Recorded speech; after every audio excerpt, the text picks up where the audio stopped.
Four soldiers are trapped in an isolated outpost after Earth was completely flooded in 2063 because humans wrecked the environment. Only 2 villages are left, fighting each other non-stop over the last bits of land and resources. Right in the middle of the ocean between them sits a military base called the Sentinel, manned by those 4 soldiers.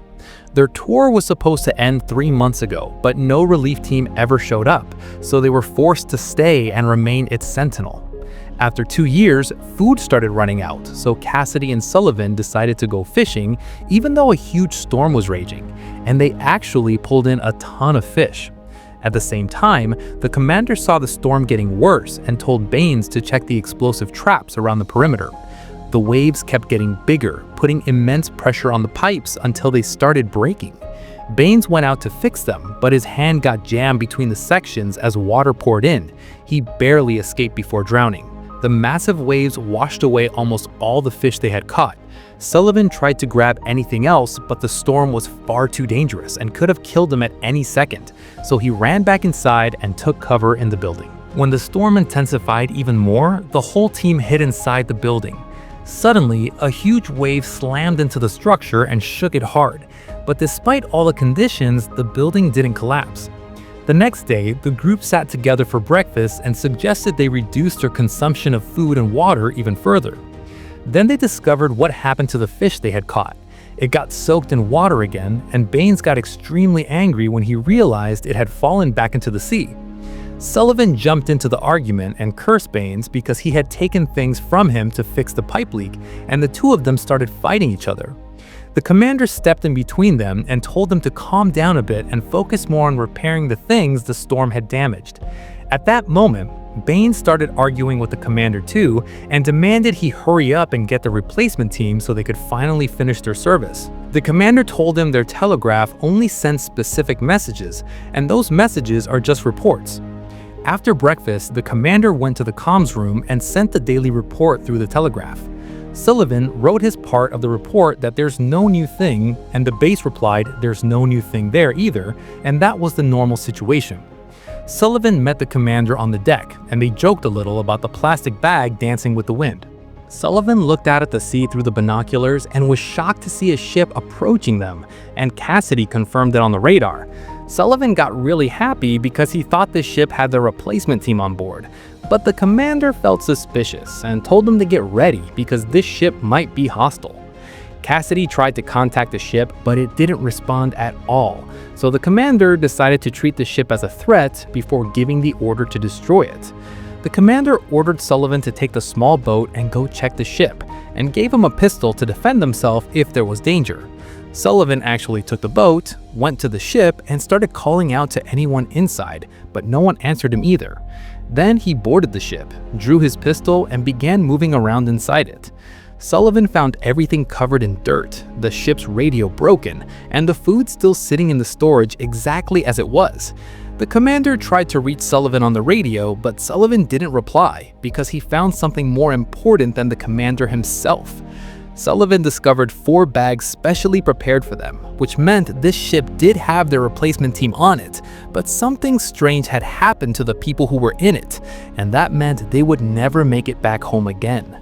Since Sullivan didn't answer the radio, the commander considered the ship hostile and wanted to destroy it before it got any closer to their position. The commander asked Cassidy to hand over the key to the explosive traps she was carrying, but Cassidy hesitated and didn't give it to him right away. He reminded her of the rules and she finally handed it over. The commander took out his own key, inserted both into the device, and started entering the activation code for the explosive traps. Just before he triggered them, he tried one last time to contact Sullivan on the radio. Luckily, Sullivan answered this time, so the commander canceled the detonation. Cassidy asked for her key back, but the commander refused because she had disobeyed his order the first time. Sullivan returned from the ship and entered the outpost. The commander started questioning him about what he saw on the ship, and after Sullivan explained everything, he went to Cassidy and the 2 of them argued for a while. Hours later, the whole team went to the ship. Each one took a shower. After the inspection, Baines started talking to them about the ship. Baines told them this ship was their only way to get back home again, and that its engine hadn't worked for months. Sullivan wanted to send a message to the base to report what happened, but the commander refused and said they would send the message only after they knew everything about the situation.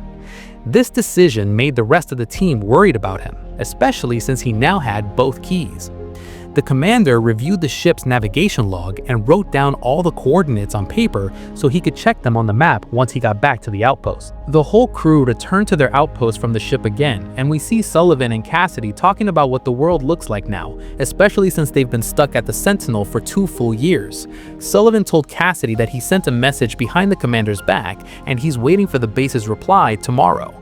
The next morning, the commander noticed all his soldiers sitting together right next to the telegraph and sensed something strange was going on, but Baines confessed everything to him right away and saved him the effort of figuring it out.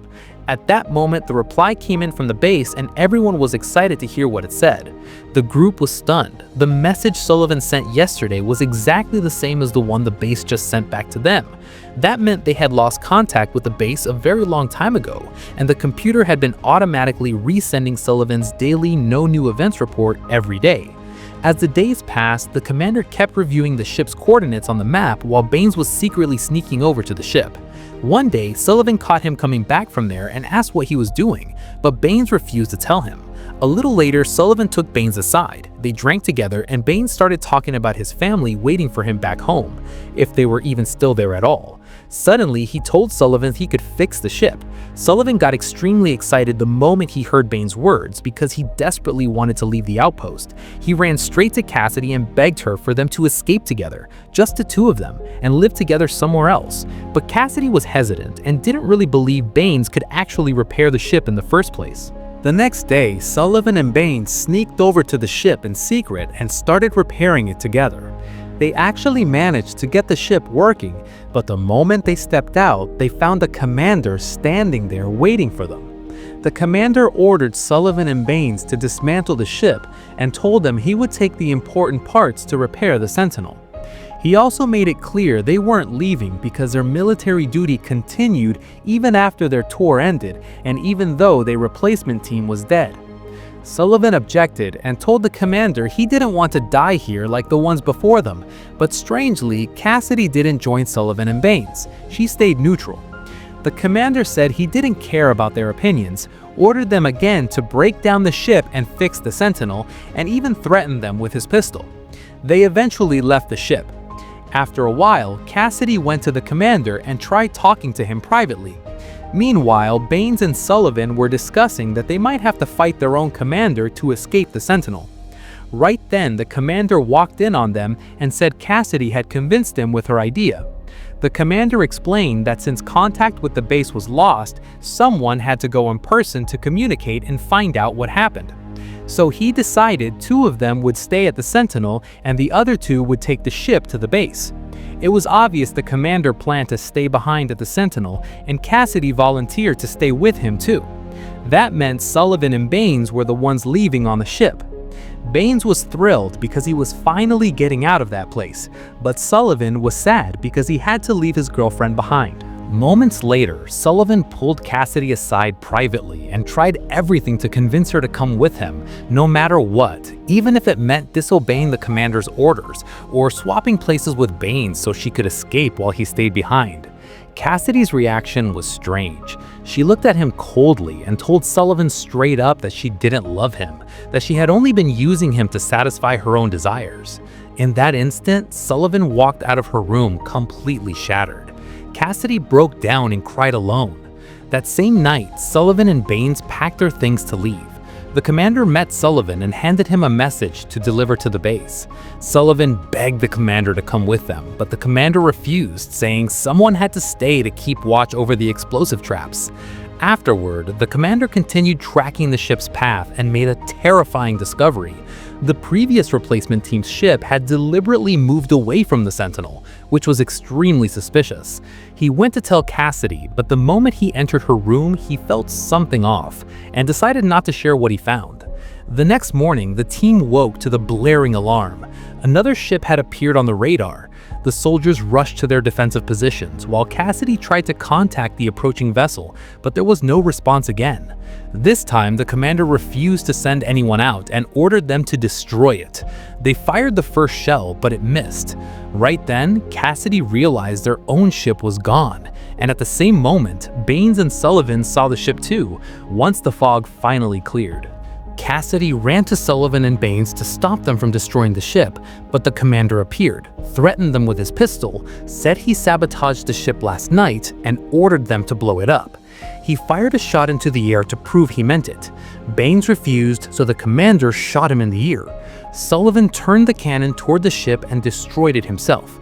Baines wanted to attack the commander, but Cassidy hit him on the head with the fire extinguisher. Sullivan and Cassidy locked the commander in the storage room. Baines was furious and wanted to kill him. He punched Sullivan when he blocked him, but Cassidy calmed him down. Baines went off to drink and cried, staring at his packed belongings. Cassidy said the commander needed his iodine bath, but Baines refused to release him and declared he had violated military orders. Sullivan told Cassidy he would scan every telegraph channel until someone answered. Cassidy explained she didn't mean to hurt him when she said she didn't love him. She said it only to force him to leave the Sentinel by any means. Sullivan was hesitant about accepting her apology. Later, Sullivan brought food to the commander and asked why he sabotaged their ship. The commander explained the ship left the base 3 months ago on schedule, but something made it veer away from the Sentinel, meaning a traitor among them wanted to use the explosive traps and outposts for his benefit. Sullivan didn't believe him, walked out, and locked the door again. Sullivan spent the rest of the day sending distress messages across every telegraph channel. Baines kept drinking to forget what happened, then suddenly lost control and started smashing everything around him.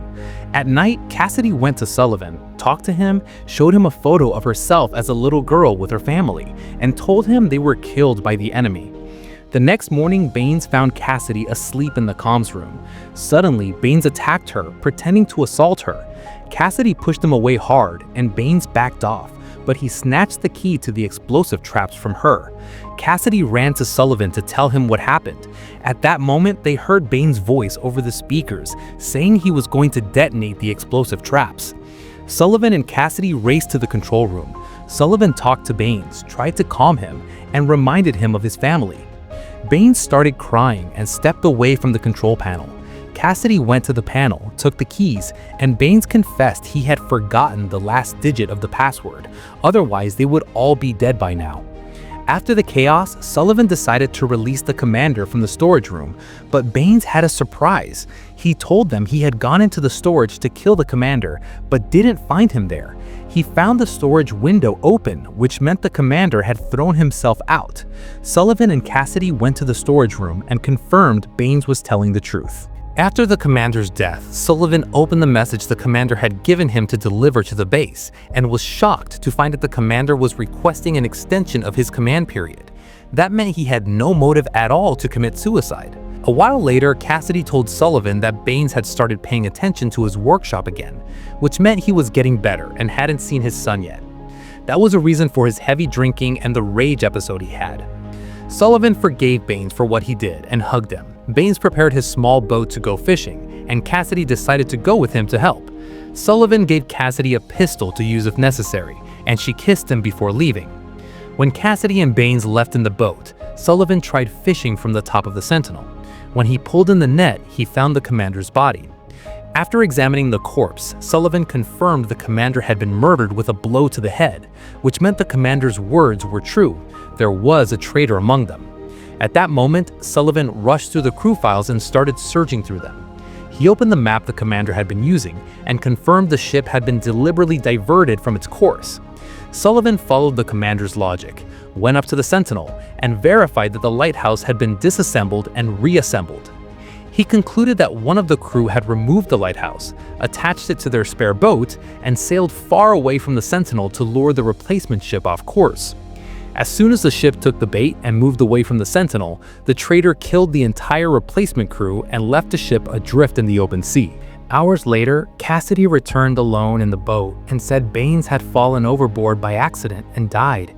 At that moment, Sullivan realized she was the traitor and that she had killed him, but he acted normal around her because he was afraid to confront her.